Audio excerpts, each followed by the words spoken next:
y los proyectos. Y mencionamos que el IPCC era uno de esos, un panel intergubernamental que está enfocado a tratar todos los problemas del cambio climático, o al menos estudiarlos. Y es muy importante salir tal vez de la duda de qué es realmente ese IPCC.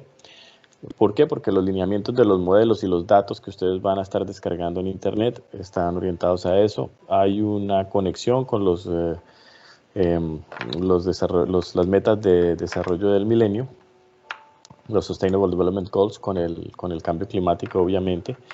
Y la información que da estos reportes a veces es un poco enredada y extensa. Entonces, lo que pretendo a lo largo de esta presentación es ser capaz de mostrarles de una manera simple qué es, qué no es el IPCC, de dónde pueden encontrar información. Hay unos links que les van a ayudar a encontrar detalles particulares de información que se necesitan. Y por último, va a ser toda la base del taller que ustedes van a hacer. Entonces, si por alguna razón tienen alguna pregunta, no duden en desactivar el micrófono y me preguntan a medida de la presentación para que no quede todo al final y después o se les olvida o se nos pasa y entran al taller y entonces no pueden hacer algo. Ok, claro. Entonces, ¿qué es el IPCC? Entonces, el IPCC, como les había mencionado ayer, tiene una connotación que nació como a la medida o respuesta de las preocupaciones de lo que estaba ocurriendo en diferentes partes del mundo. Y por lo mismo es una organización que nació de la Organización Meteorológica Mundial, nació del Programa de las Naciones Unidas para el Medio Ambiente y empezó en 1988 y en principio es una organización abierta. La función del IPCC consiste es buscar información, no genera información. El IPCC busca evidencia científica y tiene que ser abierta y transparente en términos de todo lo que esté asociado con la problemática del cambio climático. Entonces, ellos buscan, sintetizan, analizan y comparten toda la información que pueden encontrar, pero no realizan investigaciones, no son un centro de investigación. Entonces no van a encontrar científicos reconocidos, sino van a encontrar personas que están recopilando y haciendo recuentos. Muchas veces son de organizaciones internacionales que están encargadas de estudios de cambio climático, pero no se dedican a investigación, sino se dedican a proveer reportes y detalles. Entonces, esa imagen que ven en este momento en la parte de la derecha son científicos reconocidos, quiere decir que no es el que está produciéndolo, sino lo que están recogiendo de otros institutos y organizaciones. Ahora, el IPCC, aunque es panel intergubernamental de cambio climático, no es solo de cambio climático. Y recuerdo, ¿no? Ayer les mostré en la última diapositiva de la primera sesión que el cambio climático tenía muchas áreas, tiene áreas climatológicas, pero también tiene medio ambiente, también tiene la parte social y económica y demás. Entonces, el panel se constituye realmente de 3 grupos de trabajo. El primer grupo de trabajo es el que está asociado muy probablemente a lo que muchos están motivados en este curso, que es trabajar cambio climático en hidrología, en la parte atmosférica, en realmente mirar cómo en proyectos de ingeniería, de dónde salen datos, de qué manera podemos estimarlos, calcularlos. Entonces, este grupo 1 recopila información que evalúa los aspectos científicos del sistema climático y el cambio climático. Sí, entonces, este es más técnico, físico. El grupo 2 evalúa más bien la parte socioeconómica y sistemas naturales. Entonces, van a encontrar que no hay conceptos de empezar a mirar el CO2 y de qué manera interactúa la atmósfera ni nada de eso, sino más bien están mirando cuáles son las consecuencias del Producto Interno Bruto de los países, de qué manera hay un crecimiento social diferente, de qué manera hay un cambio en la flora y en la fauna de diferentes regiones, especies y demás. Entonces el grupo 2 es completamente diferente al grupo 1.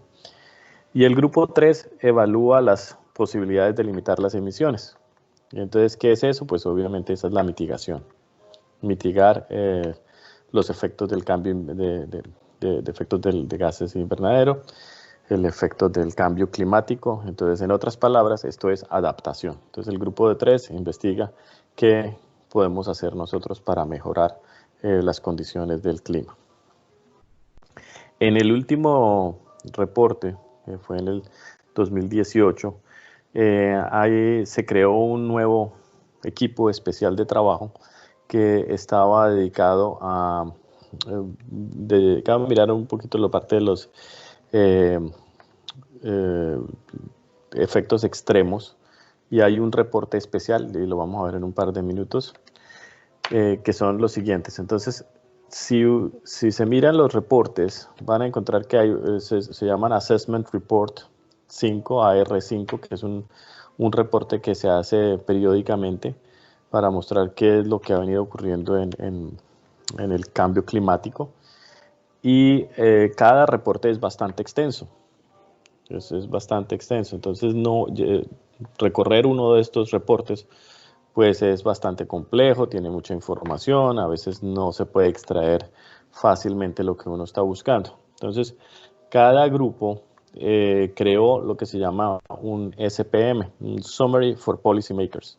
Entonces, en el IPCC, en la página web, van a encontrar que tanto los reportes están disponibles, pero también en cada reporte busquen por lo que se llama SPM, el Summary for Policymakers. Y ese Summary for Policymakers tiene la siguiente característica. Tiene unos de 5 a 10 páginas. De hecho, el que le estoy mostrando acá en el link, este vínculo que ven en la pantalla, es el último reporte, ¿sí? Y lo tengo acá, lo descargué para que lo puedan ver. Un segundo y lo miramos. ¿Dónde está este reporte? Acá. Este es el Summary for Policymakers.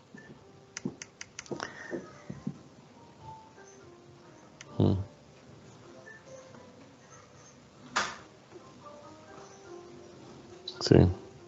Si pueden ver, es un documento corto que se enfoca a complementar. De hecho, ningún assessment report contradice el reporte anterior, simplemente o aclara o extiende información o actualiza. Entonces, este Assessment Report, siempre van a encontrar que en la primera parte del Assessment Report habla de lo que están adicionando, incorporando del reporte anterior. Y el otro es el que le estaba hablando, de que es Extreme Events, es REX, del Special Report for Managing Risk Extremes, porque como hay tantos extremos en el mundo, entonces el IPCC generó una unidad de reportes en esta área específicamente. El nuevo reporte de cambio climático va a salir en el 2021, y si van a la página web ya hay algunos borradores. Ellos empezaron a publicar algunas información actualizada, pero todavía no es información concreta de qué es lo que se espera del siguiente reporte.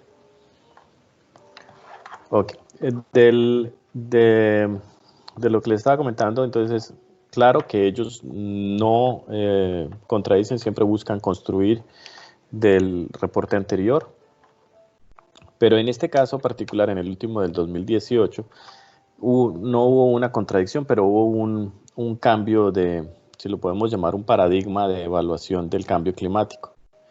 Y el anterior paradigma, que de hecho les mencioné algo ayer, del árbol y de las ramas, y que la parte de arriba de las ramas tenían las letras A, que eran las más críticas, y las B, que eran más suaves, se cambió debido a que ese parámetro A estaba asociado a CO2, a emisiones de CO2, y ya en el 2010 ya se había extendido, ya había pasado las barreras que ellos estaban pensando como más críticas. Por eso se decidió, o ellos propusieron, utilizar una medida de análisis del cambio climático diferente. Y esa medida es lo que se llama el radiative forcing, que lo ven acá. Y lo explican como la cantidad de energía que absorbe la Tierra, ¿sí? Y que es calculada como la cantidad de radiación que entra, que entra en la Tierra menos la que sale. Entonces con eso ya sabemos cuánto absorbió la Tierra. Ahora, para evaluar el cambio climático, este nuevo reporte también propuso que todo se empiece a mirar con escenarios, y los escenarios lo llaman path. Path es como un camino en inglés, y esta imagen que ven aquí a la derecha es qué camino va a tomar, por ejemplo, esta señora con los niños, en qué dirección van a seguir para tomar la mejor decisión con respecto al cambio climático. En ese RSP, ¿sí?, la información futura en los escenarios de cambio climático se enfocaron a los cambios antropogénicos. Entonces, esos caminos, todos esos caminos no incluyen cambios naturales, como es el cambio de actividad solar o fuerzas volcánicas o otros tipos de fenómenos que no son fáciles de predecir. Entonces, esto es solo asumiendo cambios socioeconómicos y de desarrollo humano. ¿Qué es ese RCP? Entonces, esa energía, esa Total Radiative Forcing, se calcula, como les había dicho, haciendo una resta entre lo que entra y lo que sale de la Tierra. Pero lo que se busca es que sepamos tener una referencia de qué es normal y qué no es normal. Y se asumió, o ellos asumieron, que lo normal era la radiative forcing que ellos pueden estimar que ocurría en 1750, cuando no había industrialización en la Tierra, o sea que en principio no habían máquinas que estaban generando o industrializando, creando mucha polución. Ese es 1750. Entonces esa es nuestra unidad de referencia comparado con cualquier otro año que se tenga también otra radiative forcing. Entonces, ¿qué hacen? Es el presente menos la dividido entre la referencia que se tenía en 1750. Y estas gráficas entonces que están viendo aquí es lo que se espera de cómo cambiaría de la referencia que si ven que es 0 y empieza a cambiar. Entonces tendríamos una relación de 8.5 veces, el RCP6 es 6 veces, RCP45 es 4.5 veces, este es 2.6 veces lo que había, que era la relación en el momento 0. Ese es nuestra base de los modelos de cambio climático, y por eso van a encontrar que todos los modelos globales hablan de que se hace un análisis de cuáles podrían ser las condiciones futuras. Entonces la más crítica sería la 8.5 y la más suave sería la 2.6. Por cierto, cada una de ellas tiene una razón de ser. Se hace en escenarios en donde se asume que hay una mitigación bastante importante. Las otras dos es que ya no contaminamos, pero nos estabilizamos y ya no nos recuperamos, pero mantenemos una situación ya sea estable en el nivel 4 o 5 o una situación estable en el 6, y la situación 8.5, que es la alta generación de gases de efecto invernadero, y que es la que ustedes ven acá en rojo, que es la condición más desfavorable. ¿Qué es importante mencionar acá? Que si vieron todas las gráficas, del 2100 al 2500 se supone que ya habrá un valor estable. Se espera que haya una asintotia, que no pueda haber un cambio mayor después de cierto periodo en el que se llega ya sea a un crítico o se llega a una situación moderada. Ahora, estos gráficos que van acá los puse para que ustedes puedan ver en términos de otras variables. Esta variable es lo que les comentaba, la temperatura, que era una unidad también bastante interesante, la temperatura global y su variación. Aquí hay otro que compara la radiative forcing y las gases, las emisiones. Si las ven aquí, son 450 partes por millón, 650, 850 las emisiones de CO2 en promedio alrededor de la Tierra. Y este otro gráfico lo puse porque hay muchos reportes que ustedes van a encontrar que hablan todavía de los escenarios anteriores. Entonces, si miran esta tabla, en la parte de la izquierda van a ver los escenarios RCP, y en la derecha van a ver los que se llaman SRES, que son los escenarios del reporte anterior. De hecho, aquí ven en la parte de abajo que dice B1, A1, B2, A2 y así sucesivamente, y de un momento a otro saltan al RCP. Entonces, con esto se pueden hacer conversiones entre un escenario antiguo y un escenario moderno. Ok, entonces para lo que llevamos en este momento, de lo que les pregunté ayer en ese Google Form, había una pregunta que estaba asociada con todo lo que les mencioné hace un par de minutos, del IPCC, de la parte de cambio climático, pero también había otra pregunta que estaba asociada a qué eran los SSP. Y esto, ¿en qué nos ayuda y qué son esos SSP? Son lo mismo que el RCP en términos de caminos, estos son Representative Concentration Pathway, y el SSP son Socioeconomical Pathway, son caminos socioeconómicos que pueden tomar las diferentes naciones y son realmente una forma de ayudar a entender la forma como estos escenarios se pueden crear. Entonces, ¿a qué correspondería un escenario matemático en donde se crea un modelo global con una condición X que realmente podría estar pasando detrás de él? Entonces, estos SSP ayudan a entender, no se relacionan directamente, pero indirectamente con los RSP. Y cada SSP, ¿qué es? Una narrativa que nos dice más o menos cuáles son los posibles desarrollos económicos y poblacionales futuros con relación al uso de la energía sostenible y el conjunto de los mercados internacionales. Entonces, van a ver que cada uno de estos SSP tiene un componente global y un componente local.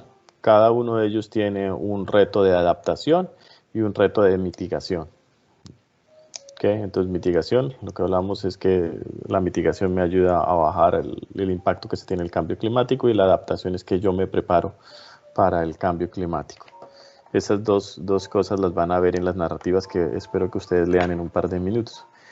El propósito de generar de estos escenarios es de crear desafíos de adaptación y mitigación y que los entendamos, y de qué manera al saber que existen esos desafíos y ellos como crean esas narrativas son muy explícitas, hacen un vínculo entre lo que puede ser el escenario y lo que podríamos llegar a esperar de cambios en términos atmosféricos y de nuestros modelos. Entonces esto más o menos nos aclara un poco de qué manera podemos crear los escenarios. Este es el gráfico que van a encontrar en el reporte del Assessment Report 5. También está detallado en la página web de la IAASA. Y esto es esto que están viendo acá, Socioeconomic Challenge for Mitigation y Socioeconomic Challenge for Adaptation. Y cada uno de los SSP es un camino que va a tener un balance entre esos dos marcos de referencia. Entonces, ¿qué vamos a hacer en los próximos 45 minutos? Van a mirar cada uno de estos resúmenes de escenarios. Este es SCP-1, dice de qué manera el mundo se está cambiando y cuáles son los elementos que constituyen una variable importante para el desarrollo, sea sostenible o no sea sostenible.